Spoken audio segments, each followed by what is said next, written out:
ये है दुनिया का सबसे खुशहाल देश। यहाँ के लोगों के जीवन जीने का तरीका इन्हें खुश मिजाज इंसान बनाता है। इस देश में होती है बहुत ही अनोखी प्रतियोगिताएं, जिसमें पति अपनी पत्नी को उठाकर दौड़ते हैं। प्रकृति की गोद में बसा ये देश बड़े बड़े घास के मैदान, बर्फ से ढके पहाड़ और साफ समंदर के किनारे। यहाँ जो जितना अमीर होता है, उसे जुर्म करने पर उतना ही अधिक जुर्माना देना पड़ता है। इस देश की महिलाएं बहुत ज्यादा पढ़ी लिखी होती हैं और इनकी खूबसूरती के बारे में तो क्या ही कहना। जो भी इन्हें एक बार देख लेता है, मानो वो खो ही जाता है। जहाँ कई देशों की आबादी बहुत तेजी से बढ़ रही है, तो वहीं इस देश में आबादी बढ़ने की बजाय घटती जा रही है। यहाँ के स्कूलों में 5वीं कक्षा से पहले बच्चों को कोई नंबर या फिर ग्रेड नहीं दिया जाता। सभी को एक ही जैसा माना जाता है, फिर चाहे वो पढ़ने में बहुत तेज हो या फिर थोड़ा कमजोर। ये है फिनलैंड, दुनिया का सबसे खुशहाल देश।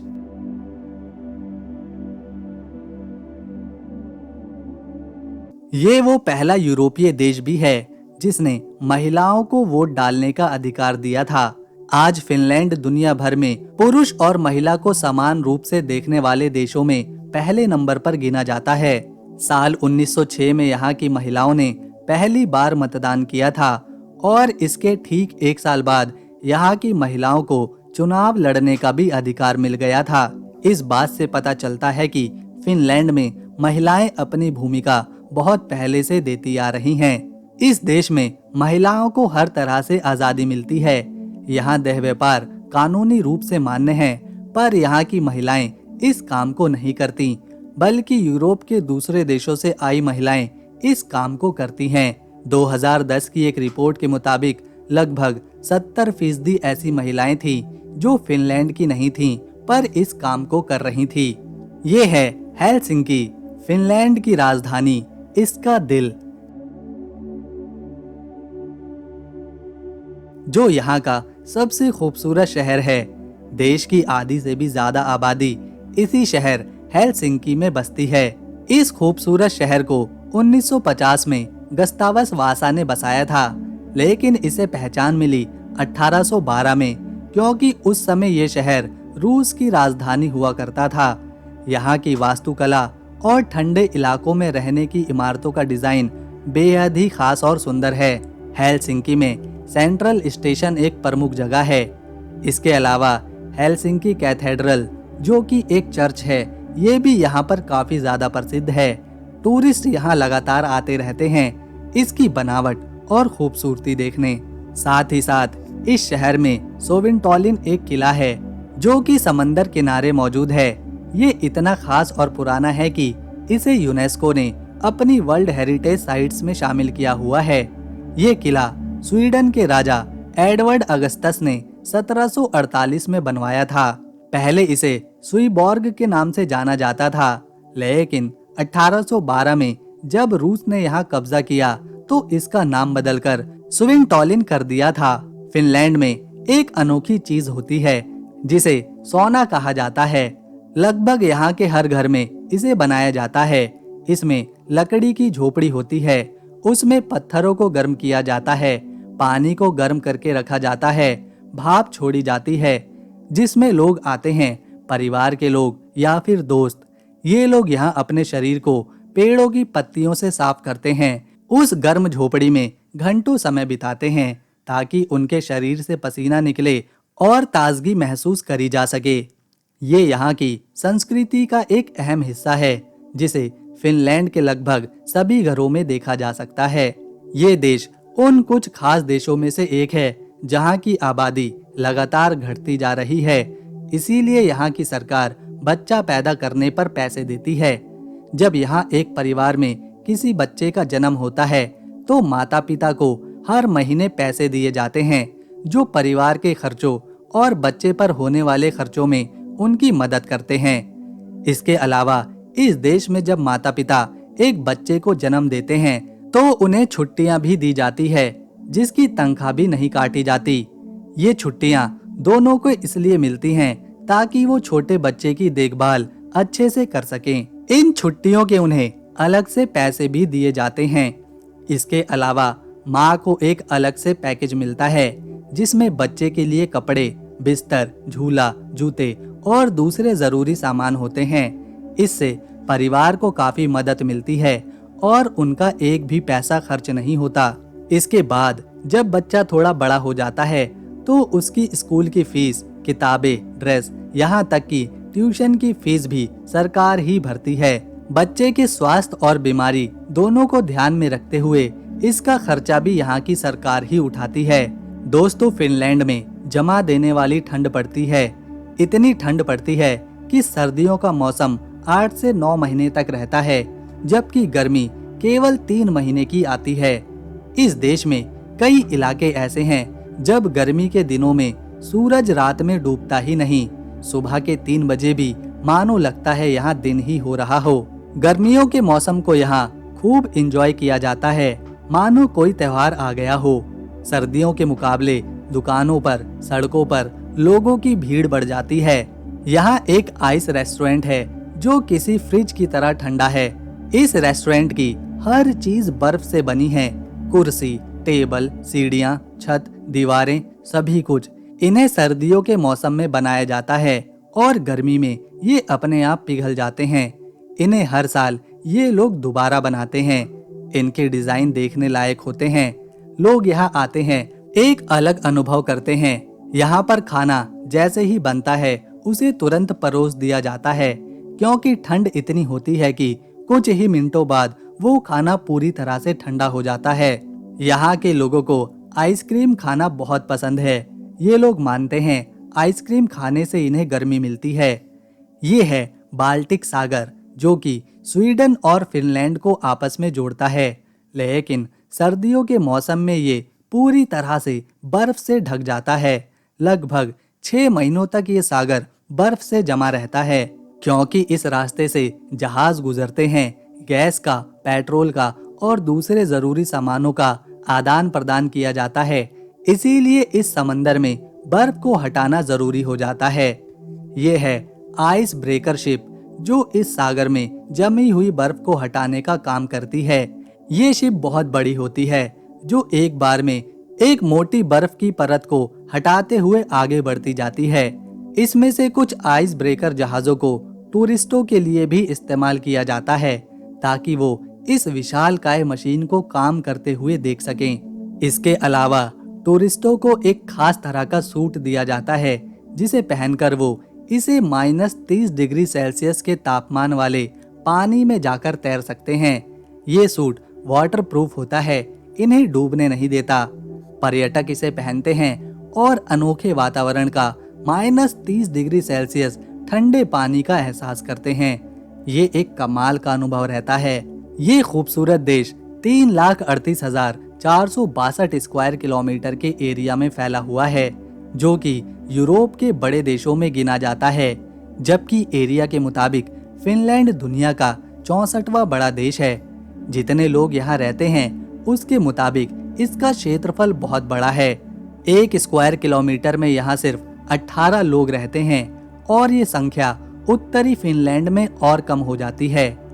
इस देश के 75% हिस्से पर कोई भी इंसान नहीं रहता।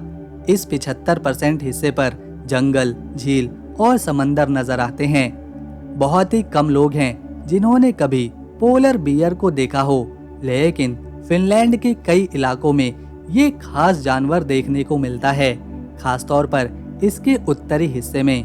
यहाँ एक जगह है लापलैंड, जहाँ आमतौर पर ये पोलर बियर दिखाई देते हैं। पूरी दुनिया में तेजी के साथ जलवायु बदल रही है, पहाड़ों की बर्फ पिघल रही है, जो कि इन जानवरों का घर है। इसीलिए इन्हें संकटग्रस्त जानवरों की सूची में रखा गया है, लेकिन फिनलैंड में इनका अच्छे से ख्याल रखा जाता है। उनके इलाकों में जल्दी कोई बदलाव नहीं करता। जलवायु परिवर्तन को लेकर भी यहाँ के लोग कई कदम उठा रहे हैं। लापलैंड में टूरिस्टों के लिए एक यात्रा भी आयोजित करी जाती है, जिसमें वो इस खूबसूरत पोलर बियर को देख सकते हैं। इस देश की खूबसूरती, इतिहास, इमारतें, खाना लोगों को इतना पसंद आता है कि हर साल 1,20,00,000 से ज्यादा सैलानी सिर्फ इसे देखने और घूमने आते हैं। फिनलैंड के लोगों को फिनिश कहा जाता है, लेकिन यहाँ बड़ी संख्या में स्वीडन के लोग भी रहते हैं। इन्हें स्वीडिश बोलते हैं। यही वजह है फिनलैंड की एक नहीं बल्कि दो राष्ट्रीय भाषाएं हैं, पहली फिनिश जबकि दूसरी स्वीडिश। यहाँ के लोगों को कैरिलियन पाई खाना बेहद पसंद होता है। ये एक तरह की पेस्ट्री है जिसे आटे को कुरकुरा करके बनाया जाता है। इसके साथ मक्खन या फिर अंडा खाते हैं। जब भी फिनलैंड में कोई त्योहार, समारोह या फिर शादी होती है तो उसमें ये कैरिलियन पाई जरूर शामिल करी जाती है। इसके अलावा ये यहाँ की नेशनल डिश भी है। फिनलैंड के लोगों को शादी करना बिल्कुल भी पसंद नहीं, इसीलिए 40 से 50% फिनिश लोग ऐसे हैं जो कभी शादी नहीं करते, और अगर करते भी हैं तो 40 साल की उम्र के बाद। लोग अपने करियर और पढ़ाई पर ज्यादा से ज्यादा ध्यान देते हैं और इनके लिए शादी प्राथमिकता बिल्कुल भी नहीं है। फिनलैंड ने अब तक 8 नोबेल प्राइज जीते हैं। सबसे पहले 1939 में सिनिका एटसेली ने साहित्य में ये पुरस्कार जीता था। इसके बाद 1956 में असलेली गैलन ने केमिस्ट्री में नोबेल प्राइज अपने नाम किया था। साल 1960 में माइका वाल्टन ने साहित्य में इसे हासिल किया। 2008 में मार्टी आहटिसारी को शांति में नोबेल पुरस्कार मिला और 2016 में जॉन और डेविड थॉमसन को फिजिक्स के क्षेत्र में नोबेल प्राइज से सम्मानित किया गया। देश की राजधानी हेलेसिंकी में शुक्रवार की रात काफी भीड़-भाड़ भरी रहती है। लोग अपने दोस्तों के साथ मौज मस्ती करते हैं, पार्टीज करते हैं, कुछ पीते हैं, कुछ खाते हैं, मानो पूरा शहर रात में जाग रहा हो। वैसे तो इस देश में कूड़ा ढूंढने से भी नहीं मिलता, लेकिन प्लास्टिक और कागज की खाली बोतलों को यहाँ पर रिसाइकल किया जाता है। प्लास्टिक की लगभग 99% खाली बोतलें यहाँ पर रिसाइकल हो जाती हैं और कांच की तो पूरी की पूरी 100% रिसाइकलिंग करी जाती है। फिनलैंड केवल 3 देशों के साथ अपनी सीमाएं साझा करता है। इसके पश्चिम में स्वीडन देश है। इन दोनों देशों के बीच बोटेनियन खाड़ी है, जबकि इसके उत्तर पश्चिम में नॉर्वे देश आता है। इन दोनों की सीमाओं को पहाड़ और जंगल अलग करते हैं। इसके अलावा फिनलैंड की पूर्वी सीमा पर रशिया देश आता है। फिनलैंड को 2019 में सबसे खुशहाल देश माना गया था, जो आज भी है। यहाँ पर चलने वाली करेंसी को यूरो कहते हैं और 1 यूरो भारत के 93 रुपए 30 पैसे के बराबर है। पूरी दुनिया में क्रिसमस धूमधाम से लोग मनाते हैं, जिसमें सेंटा क्लॉस सबसे अहम होता है। यहाँ फिनलैंड में एक गांव है जिसे सेंटा क्लॉस विलेज बोला जाता है। ये गांव रेंटा में मौजूद है।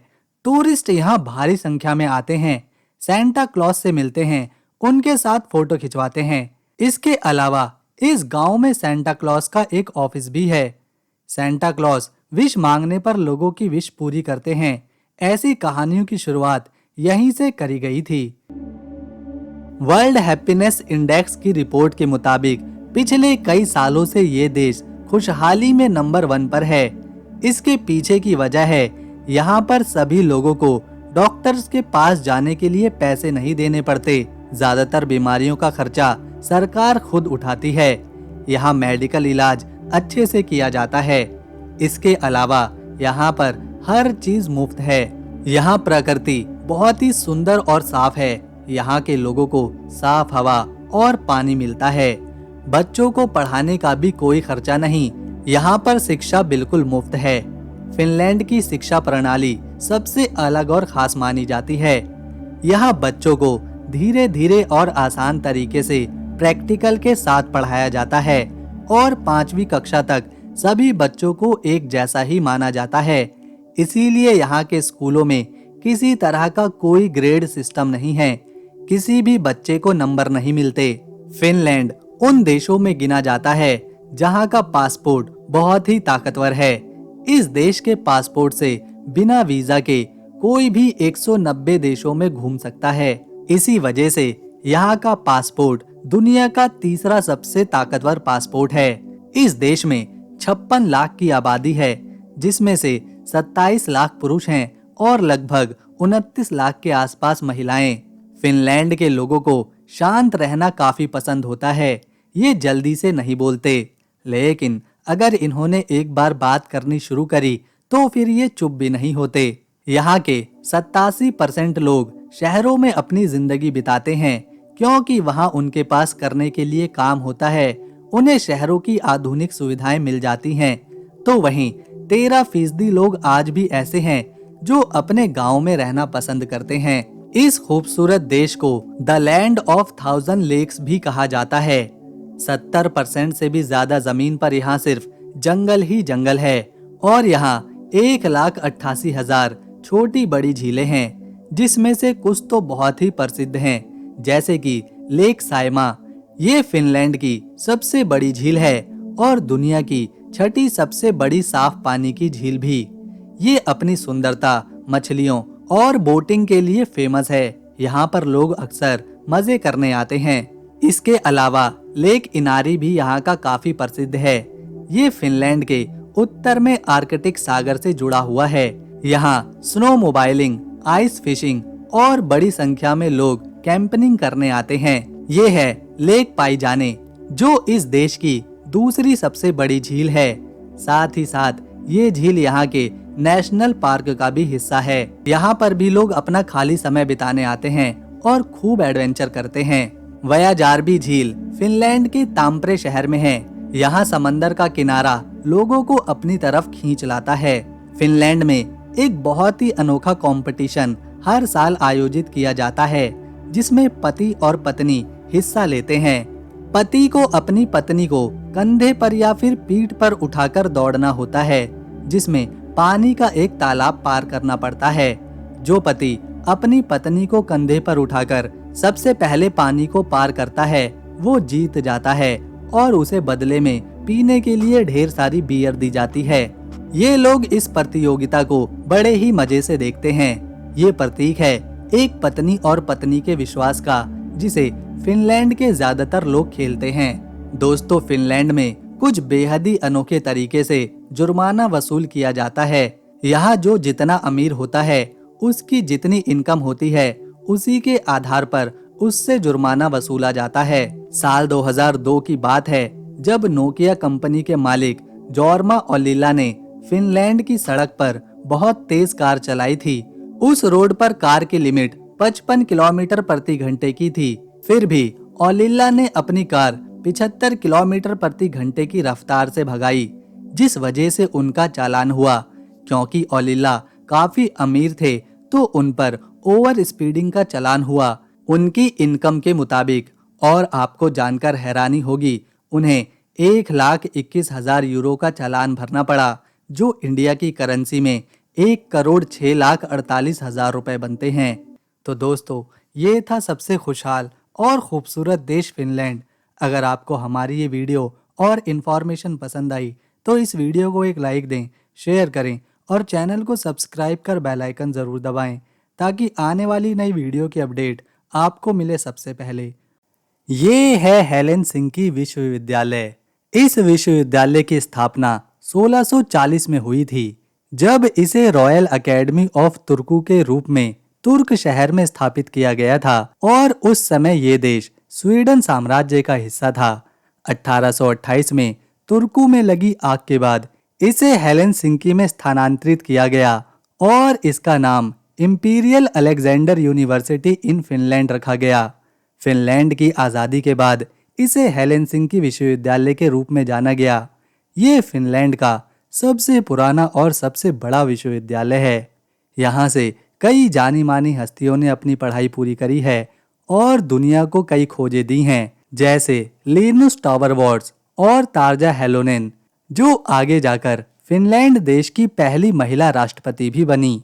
ये यूनिवर्सिटी दुनिया की टॉप 100 यूनिवर्सिटीज में गिनी जाती हैं, जिसमें लगभग 40,000 छात्र एक साथ पढ़ते हैं। इस विश्वविद्यालय ने कैंसर के उपचार में, जलवायु परिवर्तन में और डिजिटल की दुनिया में बहुत सारा योगदान दिया है। अर्तुरी इल्मारी जैसे महान वैज्ञानिकों ने यहीं से अपनी पढ़ाई पूरी करी थी और उन्हें नोबेल प्राइज भी मिला। तो ये था एक बहुत ही सुंदर देश फिनलैंड। दोस्तों, अगर आपको हमारी वीडियो, मेहनत और इन्फॉर्मेशन पसंद आई तो इसे एक लाइक दें, शेयर करें और चैनल को सब्सक्राइब कर बेल आइकन जरूर दबाएं, ताकि आने वाली नई वीडियो आपसे मिस न हो। हम मिलेंगे नेक्स्ट वीडियो में। तब तक के लिए नमस्कार, अपना ख्याल रखें।